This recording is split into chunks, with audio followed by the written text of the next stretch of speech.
दोस्तों, इस दुनिया में हर कोई अपने जीवन में कुछ बड़ा हासिल करना चाहता है, सफलता, सम्मान और दूसरों के दिलों में जगह बनाना। लेकिन क्या आपने कभी सोचा है कि वह कौन सा साधन है जो हमें इस मुकाम तक पहुंचा सकता है? वह कोई और नहीं बल्कि हमारे शब्द हैं। जी हां, हमारे शब्दों में इतनी ताकत है कि वे किसी की दुनिया बदल सकते हैं। हमारे शब्द तीर की तरह होते हैं, एक बार छोड़े गए तो वे गहरे प्रभाव छोड़ते हैं। इनसे हम किसी को खुश कर सकते हैं, किसी का मन बदल सकते हैं या फिर किसी को निराश भी कर सकते हैं। इसलिए सबसे पहले हमें यह समझना होगा कि शब्द केवल संवाद का माध्यम नहीं है, बल्कि वे एक ऐसा अस्त्र है जो सही तरीके से इस्तेमाल किया जाए तो हमें कामयाबी की ऊंचाइयों तक पहुंचा सकता है। दोस्तों, इस दुनिया में सबसे ताकतवर हथियार कोई तलवार या बंदूक नहीं है, बल्कि हमारे अपने शब्द हैं। शब्दों में वह शक्ति है जो इस दुनिया को हिला सकती है, लोगों के दिलों को जीत सकती है और जिंदगी को पूरी तरह बदल सकती है। आपने देखा होगा, कई बार एक इंसान जिसकी शक्ल सूरत उतनी आकर्षक नहीं होती, फिर भी वह लोगों का दिल जीत लेता है। वह इज्जत, शोहरत और दौलत हासिल करता है। क्यों? क्योंकि वह जानता है कि कैसे सही तरीके से शब्दों का इस्तेमाल करना है। सोचिए, क्या आपने कभी ऐसे इंसान को देखा है जो देखने में साधारण हो लेकिन लोग उसके दीवाने हों? क्या ऐसा व्यक्ति आपके जीवन में कभी आया है जिसने अपने बोलने के तरीके से आपको प्रभावित किया हो? ऐसे लोग जीवन में नाम, शोहरत, इज्जत और दौलत कमाते हैं सिर्फ अपनी बातों से। आपने देखा होगा, कई लोग पढ़ाई लिखाई में तो कमजोर होते हैं लेकिन अपनी बातों से ही कामयाबी की सीढ़ियां चढ़ते जाते हैं। ऐसा इसलिए क्योंकि वे जानते हैं कि सही समय पर सही तरीके से सही शब्दों का इस्तेमाल कैसे करना है। याद रखिए, बोलने की कला सीखने के लिए आपको किसी विशेष शिक्षा की जरूरत नहीं, बस आपको अपने अंदर के आत्मविश्वास को जगाना है, अपनी भावनाओं को शब्दों के माध्यम से सही तरीके से व्यक्त करना है। जब आप इस कला में माहिर हो जाते हैं तो फिर कोई भी मंजिल आपके लिए दूर नहीं रह जाती। शब्दों का जादू इतना शक्तिशाली होता है कि वह रोते हुए को हंसा सकता है और हंसते हुए को रुला सकता है। यह वही जादू है जिससे नेता पूरे देश पर राज करते हैं, कलाकार पूरी दुनिया का दिल जीतते हैं और व्यापारी अपने व्यापार को शिखर पर ले जाते हैं। यह वही जादू है जो हमें हमारे जीवन के हर क्षेत्र में कामयाब बना सकता है। तो चलिए जानते हैं इस कहानी के माध्यम से कि हम बातों से दुनिया कैसे जीत सकते हैं, कैसे हम किसी से अपना काम करवा सकते हैं, कैसे हम किसी को अपना दीवाना बना सकते हैं। लेकिन इससे पहले कि आप कहानी में खो जाएं, वीडियो को लाइक और चैनल को सब्सक्राइब जरूर करें। एक समय की बात है, हिमालय की घाटी में एक बहुत ही महान बौद्ध भिक्षु रहते थे। उनकी ख्याति दूर दूर तक फैली हुई थी। एक दिन एक व्यक्ति उनके पास आया और वह व्यक्ति उस बौद्ध भिक्षु से कहता है कि हे गुरुवर, सब यही कहते हैं कि चालाकी से बात करो, चालाक बनो, अन्यथा तुम हमेशा पीछे रह जाओगे। हे गुरुवर, आप ही बताएं कि चालाक कैसे बना जाता है। क्या आप हमें चालाक बनने के बारे में कुछ बता सकते हैं?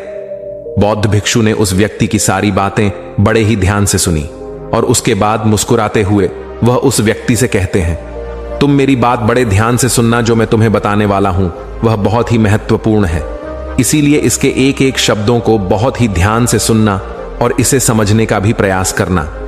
इस दुनिया में यदि कोई सबसे ताकतवर हथियार है तो वह है हमारे शब्द। फिर चाहे वह शब्द लिखे गए हों या फिर बोले गए हों, यह शब्द एक ऐसा हथियार है जिसका यदि सही समय पर, सही व्यक्ति पर और सही तरीके से इस्तेमाल किया जाए तो आप अपनी पूरी जिंदगी बदल सकते हैं। और इतना ही नहीं, यदि हम चाहे तो अपने शब्दों को फूलों की तरह भी इस्तेमाल कर सकते हैं और यदि हम चाहे अपने शब्दों को तीरों की तरह भी इस्तेमाल कर सकते हैं। हम हमारे कहे गए शब्द गहरे से गहरे घाव भी भर सकते हैं और कभी कभी हमारे यही शब्द गहरे से गहरे घाव भी दे जाते हैं। हमारे शब्द में इतनी ताकत होती है, यदि आप चाहे तो अपने कहे गए शब्दों से किसी की जिंदगी बना सकते हैं और चाहे तो आप अपने इन्हीं शब्दों से किसी की जिंदगी बर्बाद भी कर सकते हैं। हमारे शब्दों में इतनी ताकत होती है कि आप चाहे तो दूसरों के जीवन में खुशियां भर सकते हैं और यदि आप चाहें तो अपने इन्हीं शब्दों का इस्तेमाल करके उनके जीवन में दुखों का सैलाब ला सकते हैं। आप चाहे तो इन्हीं शब्दों से किसी के रिश्ते बना भी सकते हैं। और यदि आप चाहे तो इन्हीं शब्दों से किसी के रिश्ते तोड़ भी सकते हैं। आपके अपने कहे गए शब्द आपको कामयाबी भी दिला सकती है और वही आपके कहे गए शब्द आपको पूरी तरह से तबाह भी कर सकते हैं। शब्द न केवल एक इंसान को बल्कि पूरे परिवार को, पूरे शहर को और पूरी इस दुनिया को बर्बाद करने की और निर्माण करने की ताकत रखते हैं। इसलिए शब्दों को इस दुनिया का सबसे ज्यादा ताकतवर और घातक हथियार माना जाता है। इसलिए हमें अपने शब्दों का इस्तेमाल सही ढंग से करना चाहिए ताकि उसका इस्तेमाल करके हमें और दूसरों को भी भला पहुंचे। और इसीलिए मैं आज तुम्हें शब्दों के कुछ जादू के बारे में बताने वाला हूं। और अब आपके मन में यह प्रश्न उठ रहा होगा कि क्या शब्दों में भी जादू होता है? तो हां, अवश्य ही शब्दों में जादू होता है, लेकिन यह दिखता नहीं है, परंतु इसका असर आपको अवश्य नजर आता है। हमारे शब्दों में कमाल का जादू होता है। यह चाहे तो रोते हुए को हंसा दे और हंसते हुए को रुला दे। किसी की दुनिया में खुशियां भर दे तो वही किसी की दुनिया में दुखों का सैलाब भर दे। शब्दों में ऐसा जादू होता है जिससे हर इंसान आपकी तरफ खींचा चलाएगा। जो इंसान शब्दों का जादू जान गया, इस संसार में उससे बड़ा जादूगर और कोई नहीं हो सकता। लोगों से बात करना, उनसे अपने कामों को मनवाना, यह एक कला है और यह कला आपको सीखनी चाहिए। इसके बाद आपको कुछ भी सीखने की कोई आवश्यकता नहीं पड़ेगी। बस आपको बोलने की कला आनी चाहिए। उसके बाद हर कामयाबी आपकी होगी। आप जिस इंसान को भी चाहेंगे वह आपकी तरफ आकर्षित होने लगेगा। और यह बोलने की कला सीखने के लिए आपको कोई धन खर्च करने की भी आवश्यकता नहीं है। आपने देखा होगा कि कई लोग बहुत ज्यादा पढ़ाई तो करते हैं, लेकिन उनके पास बोलने की कला नहीं होती, जिस वजह से वह अपने जीवन में कभी सफल नहीं हो पाते। लेकिन आपने वहीं पर कुछ ऐसे भी लोगों को देखा होगा जो पढ़ाई लिखाई में तो बहुत कमजोर रहते हैं, लेकिन बोलने की कला में वह माहिर होते हैं और वह लोग अपने जीवन में लगातार सफलता की सीढ़ी पर चढ़ते चले जाते हैं और उन्हें रोकने वाला भी कोई नहीं होता। बोलने की कला सीखना इतना मुश्किल भी नहीं है, बस जरूरत है हमें कुछ आदतों को बदलने की और साथ ही अपने नजरिया में कुछ परिवर्तन लाने की। आप अपने शब्दों की ताकत को कम मत समझना। आपने देखा होगा केवल एक नेता पूरे देश में कैसे राज करता है, और वह भी केवल अपने बोलने की कला से। हमारे शब्दों में इतनी ताकत होती है कि वह अंदर से मरे हुए इंसान में भी फूंक डाल सकती है, उसे एक नई जिंदगी दे सकती है। इसलिए आज हम यही जानने वाले हैं कि अपने शब्दों का इस्तेमाल हम कैसे कर सकते हैं। अपने शब्दों से हम जिंदगी में कामयाबी कैसे हासिल कर सकते हैं और सभी लोगों को अपने शब्दों से हम अपनी ओर कैसे आकर्षित कर सकते हैं। लेकिन आपको उससे पहले यह 3 महत्वपूर्ण बातों का ध्यान रखना होगा।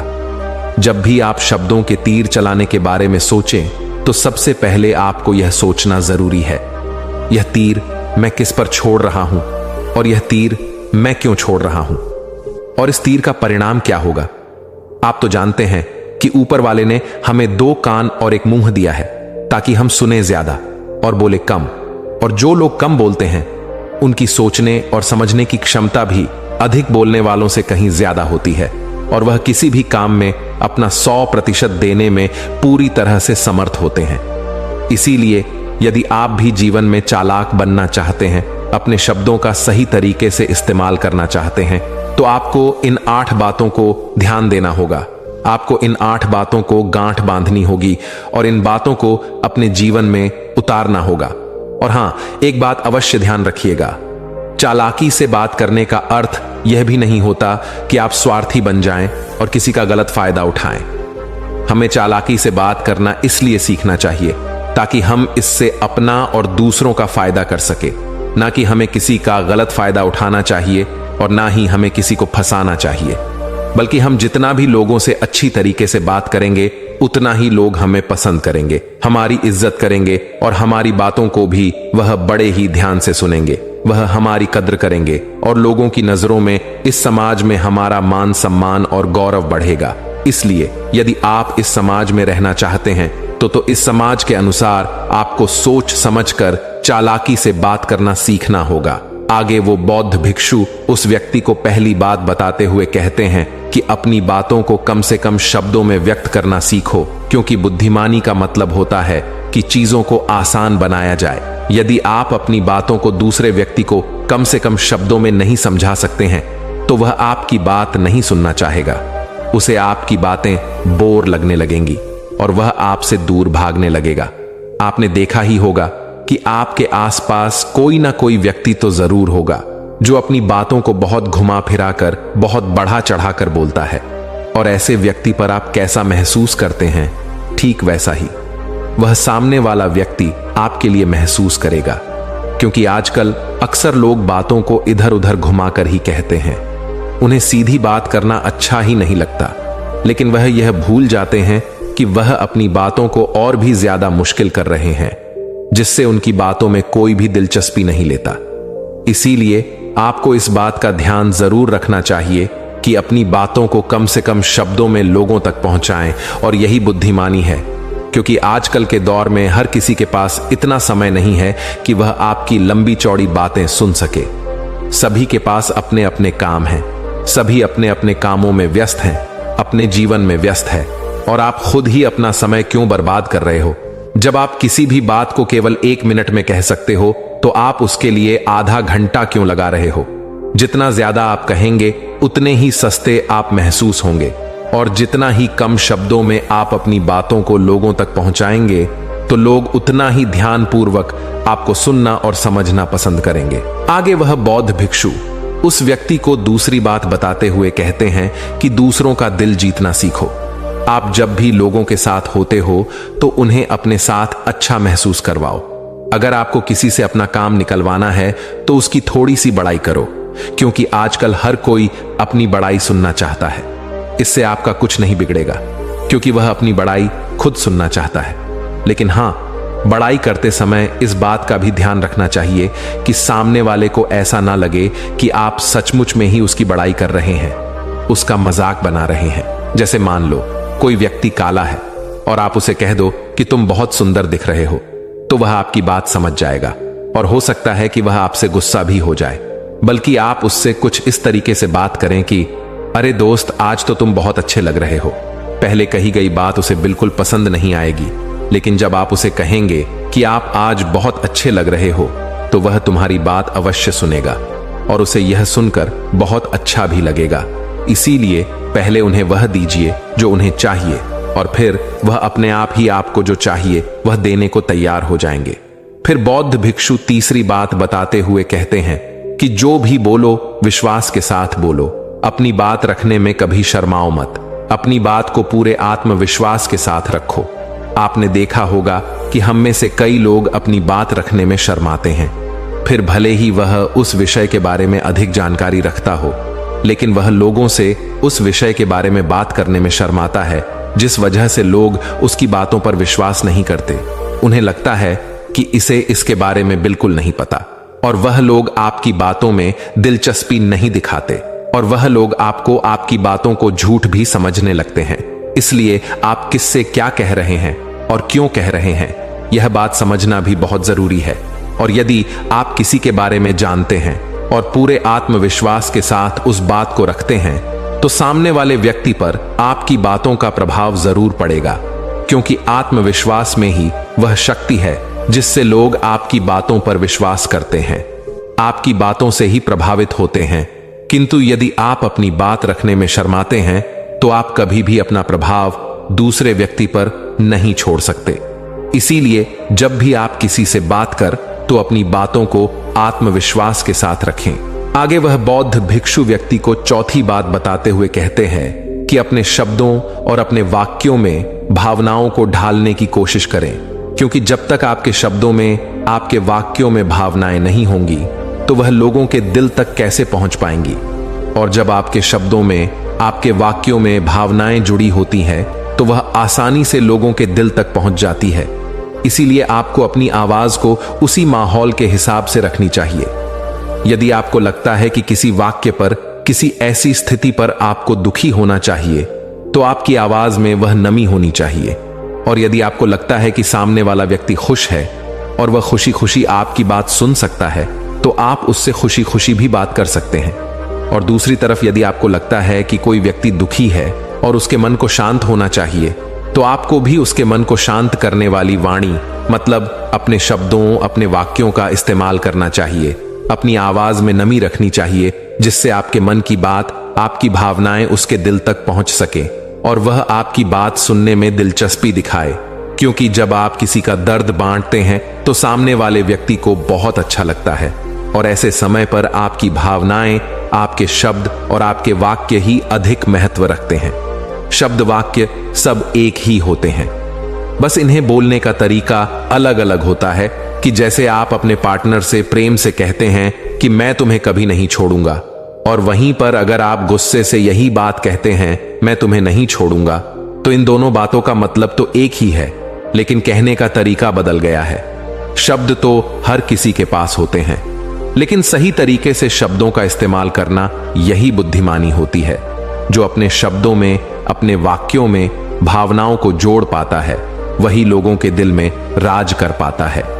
आगे वह बौद्ध भिक्षु उस व्यक्ति को 5वीं बात बताते हुए कहते हैं कि जब भी तुम किसी व्यक्ति से बात करते हो तो उसकी आंखों में आंखें डालकर बात करो, क्योंकि यदि आप बात करते समय लोगों से नजरें चुराएंगे, सामने वाले व्यक्ति से छुप छुप कर बातें करेंगे, तो उसे ऐसा महसूस होगा जैसा कि आप उससे कुछ छुपा रहे हैं, आप उससे झूठ बोल रहे हैं। इसीलिए वह आपकी बातों में दिलचस्पी नहीं दिखाएगा और ना ही वह आपकी बातों पर विश्वास करेगा। और वहीं पर दूसरी तरफ यदि आप पूरे आत्मविश्वास के साथ किसी दूसरे व्यक्ति की आंखों में आंखें डालकर यदि आप उससे झूठ भी कह देंगे, तो भी वह आपकी बातों पर विश्वास कर लेगा और वह आपकी बातों में दिलचस्पी भी दिखाएगा। इसीलिए बात करो राजा की तरह और काम करो गुलाम की तरह नहीं। आगे वह बौद्ध भिक्षु उस व्यक्ति को 6ठी बात बताते हुए कहते हैं, कम बोलो और काम का बोलो, अर्थात अपने बोलने के तरीके सुधार ले। ना तो बहुत धीरे बोलो और ना ही बहुत तेज। अपने शब्दों का उच्चारण सही और स्पष्ट तरीके से करें। अगर आप बहुत जल्दी जल्दी बोलेंगे तो लोग कुछ भी समझ नहीं पाएंगे, और अगर आप बहुत धीरे धीरे बोलेंगे तब भी लोग आपसे बोर हो जाएंगे और वह आपकी बातों में थोड़ी भी दिलचस्पी नहीं दिखाएंगे। यदि आप बहुत चिल्ला चिल्ला कर बोलेंगे तब भी लोगों को आपकी आवाज पसंद नहीं आएगी, और यदि आप बहुत धीरे धीरे बोलेंगे तब तो लोगों तक आपकी आवाज ही नहीं पहुंचेगी और आपकी बातों का असर भी नहीं होगा। इसीलिए अपनी बातों को साफ और स्पष्ट रखें, अपने शब्दों को साफ और स्पष्ट रखें, ताकि वह लोगों को अच्छी तरह से समझ में आ सके। क्योंकि अक्सर यह देखा गया है कि जब भी कोई इंसान बोलना शुरू करता है तो उसके शुरुआती 90 सेकंड यह कहते हैं कि लोग उसे सुनना पसंद करेंगे या नहीं, और यह भी बताता है कि वह व्यक्ति एक कुशल व्यक्ति है या नहीं। और यदि आप 90 सेकंड तक लोगों को अपनी बातों में रोक सकते हैं, और यदि लोग आपकी बातों में 90 सेकंड तक रुचि लेते हैं, तो इसका अर्थ यही है कि वह लोग आपकी बातों को सुनना चाहते हैं, आपकी बातों को समझ रहे हैं, और वह लोग आपसे जुड़ना भी चाहते हैं। किंतु अक्सर यही देखा गया है कि कुछ लोग बहुत चिल्ला चिल्ला कर कहते हैं और कुछ लोग बहुत धीरे धीरे कहते हैं, जिससे उनके शब्द ही समझ नहीं आते। इसीलिए शब्दों को स्पष्ट रखिए। आपको उतना ही आवाज में बोलना चाहिए जितने में आपके विचार सामने वाले व्यक्ति तक पहुंच सके। फिर 7वीं बात बताते हुए उस व्यक्ति को बौद्ध भिक्षु कहते हैं कि लोगों की मदद करना सीखो। जब भी आप किसी की मदद निस्वार्थ भाव से करते हैं तो सामने वाला व्यक्ति भी आपकी मदद करने के लिए अवश्य ही तत्पर रहेगा। जब भी आपको आवश्यकता होगी वह आपकी मदद अवश्य करेगा, क्योंकि आपने बुरे वक्त पर उसका साथ दिया था और वह भी बुरे वक्त में आपका साथ देने के लिए हमेशा तैयार रहेगा। आपने अपने घर में अपने बच्चों को तो देखा ही होगा, जिनका मन बिल्कुल साफ होता है, जिनके मन में कोई भी स्वार्थ नहीं होता, और जब उन्हें कुछ चीज चाहिए होता है तो जैसा आप कहते हैं वह बिल्कुल वैसा ही करते हैं। आप कोई भी काम को उनसे कहते हैं तो वह उस काम को तुरंत ही कर देते हैं। इसलिए निस्वार्थ भाव से लोगों की मदद करना सीखो, जिससे आपके मन को भी शांति मिलती है और आप एक सुकून महसूस करते हैं, और साथ ही आपके सोचने और समझने की क्षमता भी बढ़ने लगती है। 8वीं और आखिरी बात बताते हुए वह बौद्ध भिक्षु उस व्यक्ति को कहते हैं कि इंसान को सुनने की आदत डालनी चाहिए। आपने यह तो देखा होगा कि जब भी आप कोई बात कर रहे होंगे तो इस बीच में आपके सामने वाला व्यक्ति आपकी बात काटकर आपसे कुछ और ही कहने लगता होगा। और कई लोग तो ऐसे भी होते हैं जो अपनी बातों को खुद तक ही रखते हैं। वह अपनी बातों को ही बढ़ा चढ़ा कर कहते रहते हैं। वह तो दूसरों की सुनना भी नहीं चाहते, लेकिन वह यह भूल जाते हैं कि एक सफल व्यक्ति अधिक से अधिक सुनता है, सोचता है, समझता है और उसके बाद ही वह जवाब देता है, क्योंकि इज्जत उसे ही ज्यादा मिलती है जो पूरी तरह से सुनने के बाद कुछ कहता है। इतना कहकर वह बौद्ध भिक्षु शांत हो गए और वह व्यक्ति उस बौद्ध भिक्षु को धन्यवाद करके वहां से चला गया। तो दोस्तों, उम्मीद है कि आपको इस कहानी से एक अच्छी सीख मिली होगी। यह कहानी आपको कैसी लगी हमें कमेंट बॉक्स में कमेंट करके जरूर बताएं और साथ ही इस कहानी को अपने दोस्तों के साथ जरूर शेयर करें ताकि उन्हें भी इस कहानी से कुछ सीखने को मिल सके।